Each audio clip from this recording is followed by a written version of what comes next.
An awful lot of wintry weather recently. One area of cloud is now beginning to pull away from that eastern coast, but as it does so, we're seeing more wintry weather just dig down across this central belt. That does mean for Dallas there's likely to be quite a few flurries of snow during Sunday, but on Monday it will eventually begin to brighten up and it will stay cold, 8 degrees, but at least there should be some sunshine.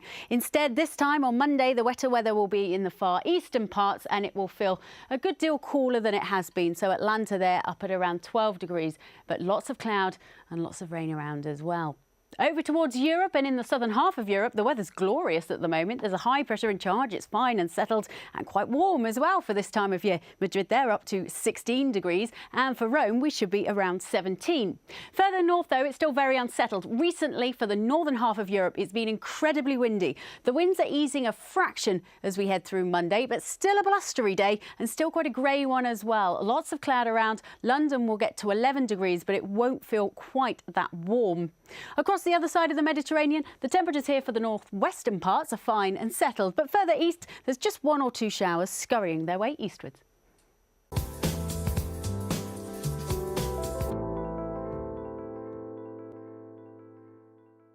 All sides, all views, all ways. Al Jazeera.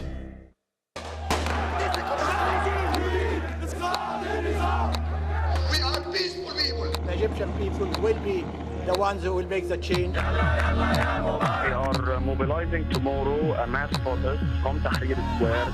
If we decided to give in now, they will hunt us one by one. Trust Toshiba to create another stroke of genius with the Portage R700, a masterpiece that's incredibly thin, light, and complete. Trust Toshiba.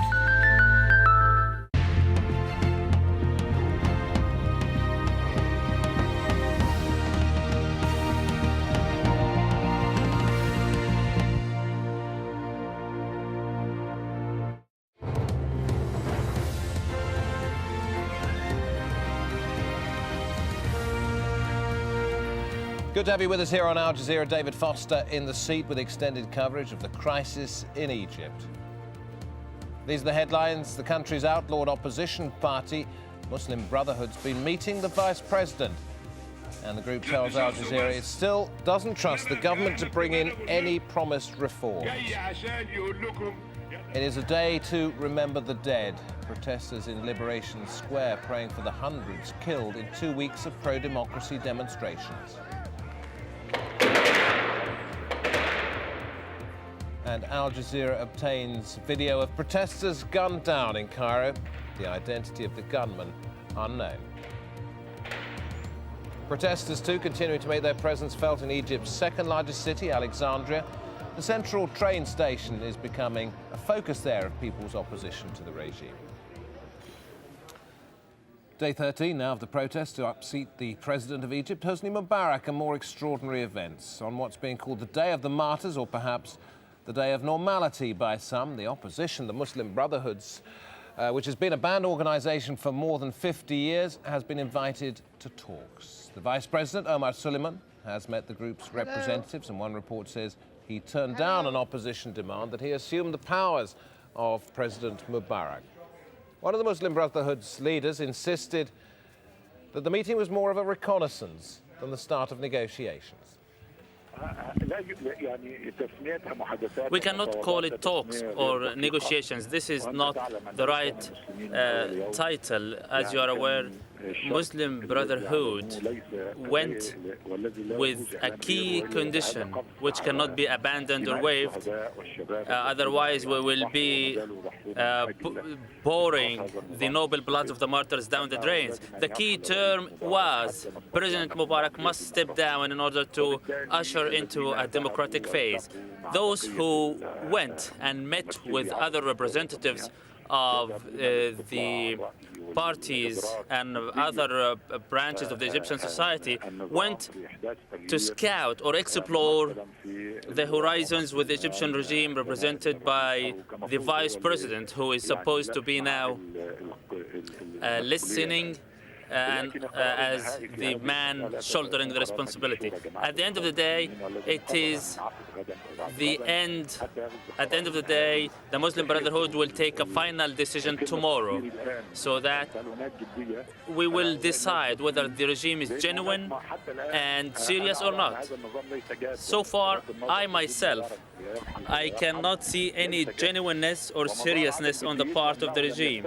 And the living proof for that, they have failed so far to take a concrete measure on the ground. If the regime is not misleading or deceiving the people, they would have taken a serious, concrete step on the ground by way of dissolving both the houses of the parliament. If the regime is genuine and serious, he would have handed down a presidential decree ending the emergency status or the emergency law. If they are genuine and serious enough, they would have, according to the Constitution, amended the notorious articles in the Constitutions. And I believe the Constitution allows the president and the cabinet to amend the constitution. If they are willing and if they are serious enough to prove their seriousness, if they are genuine, they would have taken many steps, including amendments to Articles 60, 77, 78, and also 88 in the constitution.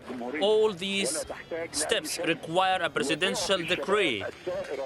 These decisions, these concrete measures will give a clear indication to the people in Tahrir Square that the regime is positively responding and we are heading towards reform. Well, there was that extraordinary meeting to which the Muslim Brotherhood was invited, along with a number of other opposition groups, and these pictures were shown around about an hour ago on state television. The Vice President beneath massive portrait of Hosni Mubarak in conversation with the Muslim Brotherhood in official government buildings, a group that's been banned for more than 50 years. Now, as we heard there, the person we spoke to who'd been at that meeting said the group still didn't trust what the government was saying about reforms. And according to one of the news agencies a short while ago, Omar Suleiman, the man who is the vice president, newly created post that is, has apparently said that he is not willing to assume the powers of the president, to have any powers delegated to him that at the moment are the powers of the president. I want to talk about that meeting in a little bit more detail now with our guest in the studio, Salman Sheikh, director of the Brookings Doha Center, also a fellow at the Saban Center for the Middle East Policy. No surprise that the Muslim Brotherhood says it doesn't trust the government still. No, absolutely, no surprise at all. After decades of mistrust, how can we have trust in one meeting? So this is but a surprise that the meeting happened? Yes, significant. I think it is significant, but I think it's very much in the spirit of talks for talks.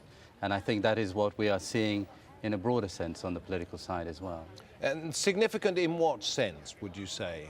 Well, significant, of course, that the Brotherhood itself was a banned movement and is only now, as you said, in the halls of power, or at least where there is perceived to be still power.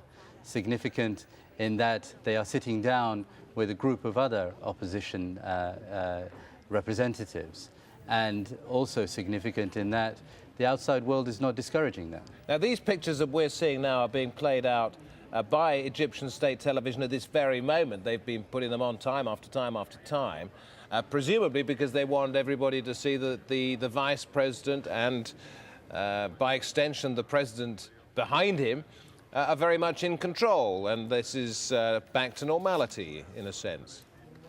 Again, I would stress that these are talks about talks. So whilst that there are opposition people who are now talking to the vice president, I don't think we've got any clear roadmap yet as to how we're going to work through these. Many of those there have said that these are not negotiations. But what I'd like to do, Salman, now, yes, is you've been taking a close look at who's in that meeting. Yes.